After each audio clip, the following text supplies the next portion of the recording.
நாளை நமது தயாரிப்பாளர் உங்கள் சப்போர்ட்டுக்காக தான் வந்திருக்கேன். இங்கே டைரக்டர் இவர் தான் டைரக்டர்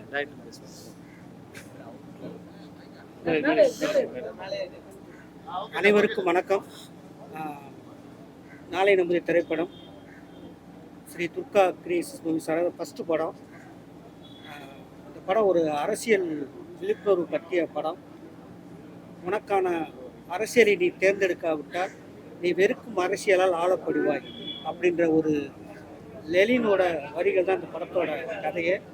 இந்த படத்துக்கு இந்த கதையை எனக்கு இயக்கிறதுக்கு வாய்ப்பு கொடுத்த எங்கள் அண்ணன் தயாரிப்பாளர் ரவீனனுக்கு நன்றியை தெரிவித்துக் கொள்கிறேன். அப்புறம் இந்த படம் இவ்வளோ தூரம் வெளிவரதுக்கு காரணமான தனஞ்சயன் சார் அவர்களுக்கும் சிவா சார் அவர்களுக்கும் நன்றியை தெரிவித்துக் கொள்கிறேன். எல்லாரும் நீங்கள் இந்த படத்துக்கு சப்போர்ட் பண்ண கேட்குறேன். நன்றி, வணக்கம்.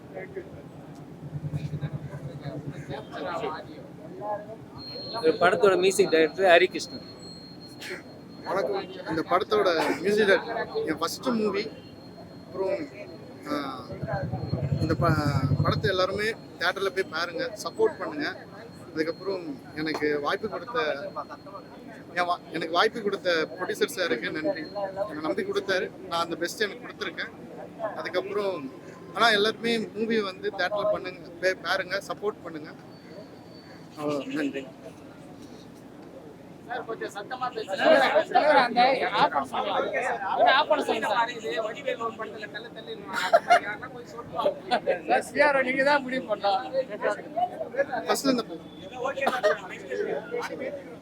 ஓகே.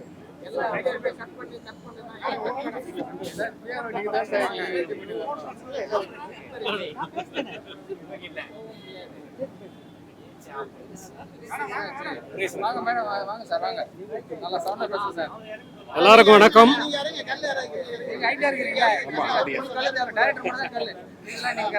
எல்லாருக்கும் வணக்கம். நான் அந்த படத்தில் பெருமாள்ன்ற கேரக்டரில் நடிச்சிருக்கேன். எனக்கு வாய்ப்பு கொடுத்ததுக்கு கதிரேசன் சாருக்கு ரொம்ப ரொம்ப நன்றி. ஒரு நல்ல படத்தை எடுத்த ப்ரொடியூசருக்கும் எனது மனமார்ந்த நன்றி. இந்த படத்தை பார்த்தீங்க நீங்கள் எல்லாரும். இந்த படம் எப்படி இருக்குன்றது உங்களுக்கு தெரியும். அடுத்த கட்டத்துக்கு இந்த படத்தை எடுத்துக்கொண்டு சேருங்க. தூங்கி ஏந்திரிச்சு படுக்க போகிற வரலையும் ஒவ்வொரு நாளும் ஒவ்வொரு அரசியல் இருக்குது நம்ம நாட்டில். நாம் வாழ்கிற இடத்துல தெருவில் போயிட்டு ஒரு தண்ணி பானை வச்சு தண்ணி ஊற்றினா கூட அதை நீ வைக்கக்கூடாது, நீ ஏன் வைக்கிற அப்படின்னு கேட்குறவங்களாம் இருக்காங்க. நான் இருக்கிற இடத்துல ஒரு மரக்கன்று நட்டேன், அது நீங்கள் வைக்கக்கூடாதுங்க அப்படின்னாங்க. அப்போ தான் தெரியுது ஒவ்வொரு ஏரியாவிலையும் ஒவ்வொரு அரசியல் இருக்குது அப்படின்றது. இந்த படத்தை அடுத்த கட்டத்துக்கு எடுத்துகிட்டு போங்க. இது உங்கள் கையில் தான் இருக்குது. ஊடக பிரமாக்கள் நீங்கள் தான் எங்களை வந்து உருவாக்கணும் அப்படின்னு சொல்லி கேட்டுக்கிறேன். நன்றி, வணக்கம்.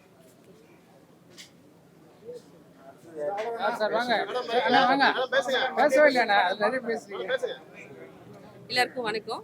நான் இந்த படத்தில் வந்து இந்துன்ற கேரக்டரில் பண்ணியிருக்கேன். இந்த வாய்ப்பு கொடுத்த எங்கள் டைரக்டர் ரொம்ப நன்றி சொல்கிறேன். ஒரு சின்ன கேரக்டர் பண்ணியிருக்கேன், பட் ஆனால் அது மக்கள் தான் எப்படி இருக்குன்னு சொல்லணும். படத்தை பார்த்துட்டு உங்களோட ரிவ்யூ சொல்லுங்கள். Original name Sonia.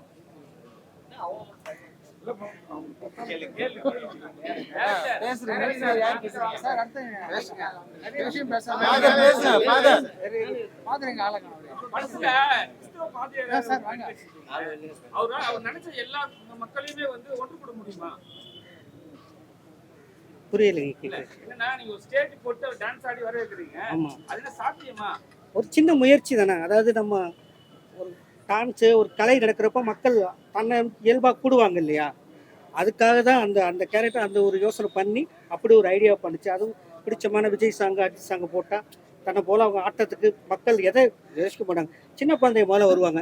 சின்ன குழந்தை வந்து அதை தேடி அம்மா அப்பாக்கள் வந்துருவாங்க இல்லையா, அந்த பிளான்ல தான் அவர் கூட்டத்துக்கு இருக்கா அப்படி ஒரு ஐடியா பண்ணார்.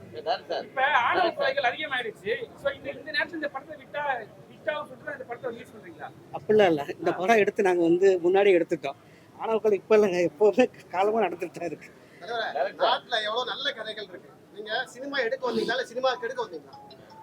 சினிமா எடுக்க தான் வந்திருக்கோம். இல்லையே, இன்னைக்கு இந்த மாதிரி எங்க நடக்குது? இது எப்போ முடிஞ்சது? முடிஞ்ச கதையை ஏன் திருப்பி கொண்டு வந்து இளைஞர் மனதில் எங்க முடிஞ்சிருக்குன்னு சொல்றீங்க? எங்க முடியலன்னு சொல்றீங்க? ஏன் நேத்து ஆணவ கொலை நடந்திருக்கு, அப்புறம் என்ன முடியலன்றீங்க? ஆணவ கொலைக்கு இந்த படம் கரெக்டா அப்படி சொல்ல, எங்க முடியலன்னு கேட்டதுக்கு நான் சொல்றேன். ஆணவ கொலைக்கு என்ன தீர்ப்பு கிடைச்சது தெரியுமா உங்களுக்கு? எந்த தீர்ப்பு கிடைக்கலங்க. நான் என்ன சொல்றேன், நீ ஏன் இந்த படத்தை எடுக்கிறீங்க, இந்த கதை எடுக்கிறீங்க கேக்குறீங்களா? இந்த இது இப்ப இல்ல, நீங்கள் தென் மாவட்டம் போய் பாருங்க, இன்னும் அது நடந்துட்டு தான் இருக்கு. இதே மாதிரி 2 பேர் வந்து படம் எடுத்தாங்க. ஒரு சாதி அமுக்கப்படுது, இன்னும் 2 சாதி ஏத்தப்படுதுன்னு சொல்லி படம் எடுத்து இன்னைக்கு அவங்க வளர்ந்துட்டாங்க. அந்த ஜாதி வளர்ந்து கிடையாது, வளரல. புரியுதுங்களா? அதே மாதிரி உங்களுடைய சுய வளர்ச்சிக்காக அடுத்தவங்க உங்க ஜாதியில இந்த மாதிரி இருக்காங்க. சுய வளர்ச்சின்னு சொல்லுவாங்க. சுய வளர்ச்சின்னா அந்த கமர்ஷியல் படம் எடுத்துருக்கலாம் சுய இல்லையா? வளர்ச்சி தான் இது. அது சுய வளர்ச்சினா கமர்ஷியல் படம் எடுத்துருக்காங்க. ஏதுக்கு இந்த படத்தை எடுக்கணும்? எதுக்கு? இது வந்து தன்னை தானே தாழ்த்தி காட்டிக்கிட்டு எவனோ ஒருத்த மேல பழி தூக்கி போட்டுட்டு நம்ம வளர்றதுக்கு. அதே மாதிரி தான் 2 பேர் வந்தாங்க. ஒருத்தர் கம்மியாக. சரி, வேற யாராவது கேள்வி இருக்கு ப்ளீஸ். பாருங்க, தாழ்த்திலாம் யாரும் சொல்லல. தாழ்த்திலாம் யாரும் சொல்ல, நாளைக்கு நம்மதுன்னு சொல்றோம், நாளைக்கு நம்மதுன்னு சொல்றோம், அவ்வளவுதான். இது என்ன தன்னை தாழ்த்திக்கவே இல்லைங்க. ஃபர்ஸ்ட் ஆஃப் ஆல் உங்க சின்ன படத்துக்கு வாழ்த்துக்கள். நன்றி. எல்லாம் தைரியமா ஒரு சீனை காட்டுறதுக்கு யோசிப்பாங்க. ஆனா அந்த லேடி எப்படி ஒத்துக்கிட்டாங்கன்னு தெரியல. ஒரு சீன் பயங்கரமா காமிச்சிருக்கீங்க, ஒரு பெரிய மனுஷன் சாவடிக்கிறது. இன்னொரு படத்துல வந்து 2 தலைவர்களை காமிக்கிறீங்க, இறந்து போயிட்டாங்க. 2 பேரும் முதலமைச்சர். அவங்க 2 பேருமே ஜாதியை வளர்த்தவங்க தானே? அதான் இந்த கேள்விக்கு அதுதான். அவங்க 2 பேருமே ஜாதியை வளர்த்தவங்க தான். ஆமா, அது அழிஞ்சு போகணும். நியாயமா காட்டுறீங்க. யாரை நியாயமா காட்டுறேன்? புரட்சி தலைவியும் காமிச்சிருக்கீங்க, கலைஞரையும் காமிச்சிருக்கீங்க. ஜாதியை முதல் வளர்த்தவங்க அவங்க தான். அரசியல் இங்க காட்டல. அது அந்த அரசியலுக்கு நம்ம போகல. அது பஞ்சாயத்து பிரசிடென்ட் அவர் அவார்டு காட்டுல வாங்கினாங்க. பசுமை வீடு யார் கட்டுறது? ஃபர்ஸ்ட் இல்ல, அது அந்த இவரு வராரு, பெரியவர் வராரு. பெரியவர் அவரோட விஷுவலுக்காக வந்தது. அவரோட பெருமை தான் தவிர படத்துல நம்ம எதையும் காட்டலாம். படத்துல ஸ்பெசிபிக்கா நம்ம அது படத்துல 2 படமும் காட்டுவீங்க. அதான் சார், கூட இருக்கிறத அதான் சார், கலைஞர் கூட இருக்கிறத காட்டுறீங்க. புரியுது சார். அப்படி காட்டும் போது இங்க 2 ஆட்சி தான் நடந்துட்டு இருக்கு. அதான் சார், புரியுது. அவரோட கிராமத்தை நடந்த விஷயம் சொன்னதுதானே தவிர ஸ்பெசிபிக்கா நம்ம படத்துல நம்ம வைக்கல. சார், படத்துல எவ்வளவுதான் ஹெல்ப் பண்ணாலும் அந்த ஜாதி வீடு ஒன்று காட்டுறீங்களா? ஏன் மென்ஷன் பண்ணிருக்கீங்க? ஏன்னா ஒருத்தர் வந்து அவங்க நினைவுல சரியா இருக்காது, அவங்களை காப்பாத்தி எது பண்றாங்க, அப்பவும் ஜாதி வரி ஒன்று வருது, எதுக்கு அதை மென்ஷன் பண்றீங்க? எங்க வருது? இல்ல, அவங்க பைத்தியமா இருப்பாங்க. ஆமா, காப்பாத்தினவங்களை வந்து நம்ம எப்பவுமே அதான் கேக்குறீங்களா? புரியுது. என்ன இருக்கு, என்ன அர்த்தம் சொன்னா, நம்மள எல்லாரும் படங்கள் என்ன பண்ணா ஆண்கள் தான் ஜாதியை வளர்க்குறதுன்னு சொல்லுவாங்க. நம்மளை அறியாமலே பெண்கள் மூலியமா நிறைய ஜாதி கடத்தப்படுது. அது அவங்களுடைய நம்மளை அறியாமலே கடத்தப்படும். பெண்கள் மூலியமாவே நிறைய ஜாதி கடத்தப்படுது கிராமம் தான். அதை பதிவு பண்றதுக்காக தான் அதை வச்சு, நீ என்னதான் இது பண்ணாலும் என் கிராமத்துல ஏன் இப்படி என்னைய குணப்படுத்தின அப்படின்ற ஒரு அதுதான். கலர் வந்து நாளை நம்மதேன்னு வச்சுட்டு காவி கலர்ல இருக்கு. ஆனா அந்த கடைசி சீன்ல பெருமாளை கொலை பண்ணிட்டீங்க. அந்த காவி கலரை பத்தில சூரியன் உதயம் சார், அந்த பெரிய மனுஷன் செத்தாரா இருக்கிறாங்க சார். அவரு அம்மாவோட கூட்டிட்டு இந்த டெத்தை காட்டுறீங்க, அதை காட்டவே இல்லையே. அதான் அந்த சாங்லேயே இறந்துட்டாருன்னு காட்டுவோம். நீ ஆனா ஒரு பாராட்டுகள் சார். மேலத்தேரு மக்களும் கொண்டாடுற மாதிரி நியாயமா ஒரு பாராட்டு. நன்றி சார், அதுக்காக வாழ்த்து. தேங்க்யூ. டைரக்டர் சார், நீங்க சொன்ன விஷயத்தை ஆணித்தரமா சொல்லிருக்கீங்க. பத்திரிகையில உங்க ஒப்பீனியன் சொன்னது தப்பே இல்லை. சார் ஒன்று சொன்னாரு, அது அவரோட ஒப்பீனியன். ஆனா உண்மையை கரெக்டா சொல்லிருக்கீங்க. ஜாதி வரி கண்டிப்பா இருக்கு, எல்லாத்துலயும் இருக்கு. ஜாதிக்குள்ள ஜாதியும் சொல்றேன், எங்களுக்குள்ளேயே பல உள்ளுக்குள்ள பரிமாணங்கள் இருக்கு. சொன்னது ஆணித்தரமா சொல்லிருக்கீங்க, அழுத்தமா சொல்லிருக்கீங்க. அந்த பெண் கேரக்டர் ரொம்ப நல்லா பண்ணாங்க. படம் வெற்றி பெற வாழ்க்கை. இந்த கதை எடுக்கும்போது என்ன பிரச்சனை வந்தது? இந்த கதை எடுக்கும்போது என்னென்ன பிரச்சனை வந்தது? கண்டிப்பா வந்து நீங்க ஒரு கிராமத்துல போய் எடுத்திருப்பீங்க, அங்கேயே ரெண்டு கம்யூனிட்டி இருப்பாங்க. நீங்க ஏதாவது பிரச்சனை இல்லை சொல்லுங்க. எந்த பிரச்சனை நடக்கல. ஆக்சுவலாக அது எடுத்தது சிவகங்கை பக்கத்தில் ஒரு 2 கிராமம். அந்த கிராம மக்கள் ஃபுல் சப்போர்ட் தான் பண்ணாங்க. அதாவது காலனி பகுதியை காட்டியிருக்கோம் இல்லையா, அது ஒரிஜினல் காலனி. அந்த மக்களே நடிச்சிருக்காங்க. இது நம்ம மறைமுகமாக அந்த 2 கேஸ்ட் ஆட்கள் சொல்லுவோம் இல்லையா, அதை நடித்தவங்க ஆப்போசிட் கேஸ்டோட தான் நடிச்சிருப்பாங்க அவங்களாவே. ஸோ அதனால எங்கள் கிராமங்கள்லாம் அந்த மக்கள் அவ்வளோ சப்போர்ட் பண்ணுவாங்க. நான் கேட்குற கேள்வி ஒன்றும் இல்லை.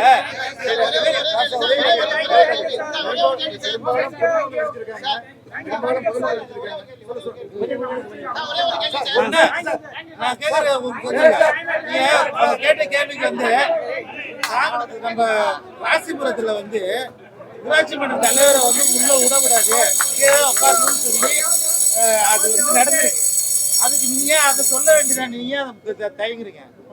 ராசிபுரத்துல நடந்திருக்கு இது மாதிரி ஒரு ஊராட்சி மன்ற தலைவரை சீட்ல உட்கார கூடாதுன்னு சொல்லி அங்க உள்ளவங்க வந்து தடுத்திருக்காங்க.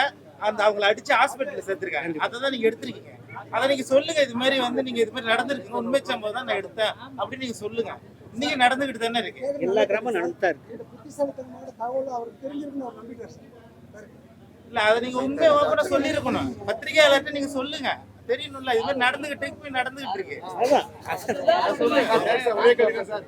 பெரும்பாலும் புதுமுகம் நடிச்சிருக்காங்க பசங்க எப்படி வேலை கொஞ்சம் கூட